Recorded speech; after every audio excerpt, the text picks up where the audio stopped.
Bienvenidos a esta presentación que se va a tratar sobre el servicio al ciudadano y cómo trabajar en conjunto para responder a las preguntas más comunes de la vida diaria del ciudadano. En este módulo vamos a tratar cómo hemos hecho nosotros en Buchirka para asegurarnos de la igualdad de trato y igualar las diferencias entre los grupos. Es importante ser consciente de si uno hace diferencia entre grupos sin motivación, y a veces las diferencias son necesarias para poder apoyar a cada grupo dentro de la sociedad de la forma más adecuada.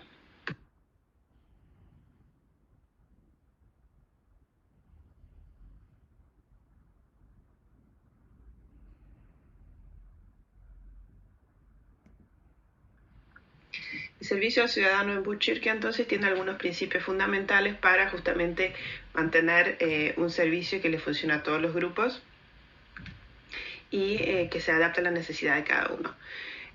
Nosotros tenemos muchos grupos, por supuesto, muchos servicios electrónicos, y servicios digitales, pero sobre todo también vemos la necesidad de tener el servicio de forma personal, es decir, que la gente nos visite o nos llame, y eso es muchas veces por un tema de falta de conocimientos de sueco.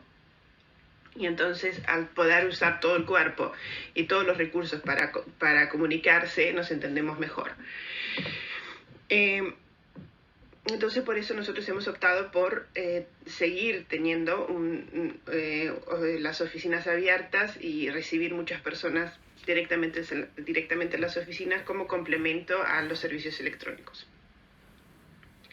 Entonces, otros principios que tenemos importantes es la ayuda para la autoayuda. Quiere decir que es importante que las personas no se hagan dependientes de que cada vez que tienen que hacer algún tipo de trámite tienen que visitarnos a nosotros, sino que es importante que por cada vez que nos visiten sean cada vez un poquito más independientes y sepan hacer cosas por sí mismos.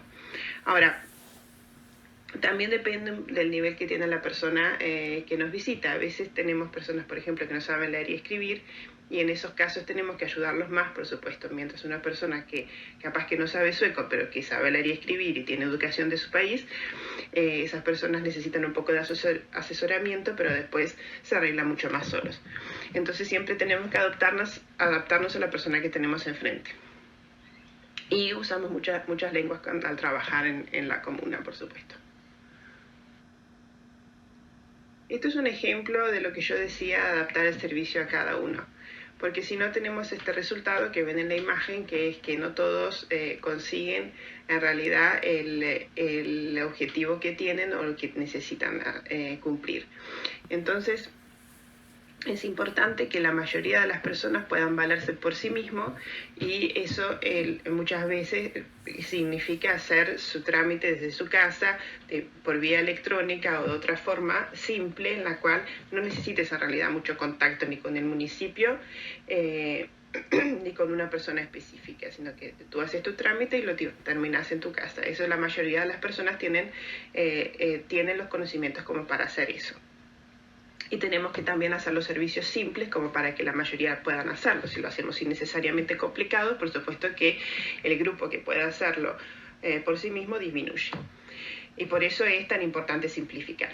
Y para los que entonces lo necesitan, tenemos que tener más ayuda. Y a la medida que las personas a la medida que simplificamos los servicios y más personas pueden valerse por sí mismos, también sobran recursos y tenemos más recursos para ayudar a los que verdaderamente necesitan ayuda. Es decir, los que en este caso necesitan 2 bancos para poder ver el partido de béisbol de forma igualitaria. Es decir, tratar de ayudar a todos en su nivel y adaptar siempre el servicio a cada persona que nos visite o que lo necesite. Pero, como ya les dije, requiere que la mayoría se arregle en realidad solo. Dentro de las oficinas también es importante hacer un trabajo autocrítico para ver si hacemos diferencias no motivadas en el trato de los diferentes grupos. Por ejemplo, tenemos prácticas discriminatorias o somos inconscientes de que discriminamos. Entonces, y eso puede ser, por ejemplo, discriminar entre hombre y mujer, puede ser discriminar de diferentes grupos étnicos. Es importante tener siempre una discusión continua sobre el tema. Estos son ejemplos de métodos que se pueden usar justamente para hablar de prácticas discriminatorias dentro de la organización. Nosotros hemos usado, por ejemplo, Teatro Stop, que es hacer una actuación de una situación que puede surgir y todo se hace dentro del grupo, es decir, dos personas empiezan a actuar y a hacer una situación que todo el mundo reconoce, que suele surgir, y en el momento de que a uno le parece que el uno o el otro está actuando de una forma inadecuada, decís stop o pare y te cambias del lugar con esa persona y seguís haciendo la actuación. Y después, cuando terminaste la situación o cuando se actuó toda la situación, se pueden tener una discusión sobre, bueno, qué fue lo que pasó, por qué hacemos de esta forma, es decir, cómo actuamos en las diferentes situaciones y qué es lo que produce nuestra forma de actuar. También se pueden hacer ejercicios de valoración, revisión crítica de textos. A veces, por ejemplo, partimos de la base de que una familia tiene una mamá y un papá. A veces nosotros en Suecia tenemos muchas familias que tienen, por ejemplo, dos mamás. Entonces, también entonces capaz que tenés que cambiar el término mamá y papá en un formulario y poner padre y padre o una cosa parecida. Entonces eso también hacemos esa revisión de los textos para ver si dentro del texto hay algo que parte de la base en realidad de un principio discriminatorio. También tenemos valores dentro de la organización que discutimos en cuanto a este tipo de situaciones y un documento también que define la forma que nosotros tenemos que trabajar, que se llama una buchirka igualitaria. Entonces, ese tipo de base nos ayuda a trabajar con estas cosas en la vida diaria. También es muy importante la interacción con el cliente o ciudadano y qué se hace en cada momento. Entonces, es importante trabajar en conjunto con el que necesite ayuda, es decir, siempre viendo cuál es el apoyo que necesita para poder cumplir su objetivo. Y eso se adapta a la situación de cada persona, como ya les dije anteriormente. También necesitamos ayudar a los que carecen de habilidades de técnica de información. Entonces, por ejemplo, nosotros tenemos en cada oficina hay computadoras que los ciudadanos pueden usar. Nosotros los apoyamos a usarlas y cómo usarlas, cómo hacer los trámites por vía electrónica, etcétera. Es importante escuchar, muchas veces nos hace falta escuchar más, explicar y en realidad traducir también la burocracia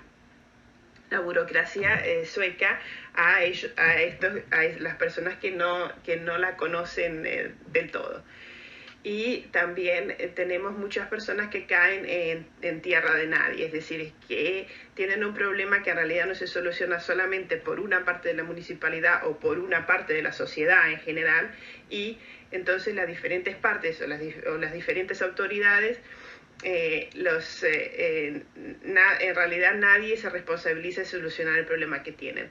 Y eso hace, esas personas muchas veces terminan pidiendo ayuda en los centros cívicos porque no encuentran otro lugar en donde conseguirla. Y entonces ahí nosotros podemos apoyarlos a encontrar su camino para poder tener una solución que funcione en la vida de ellos.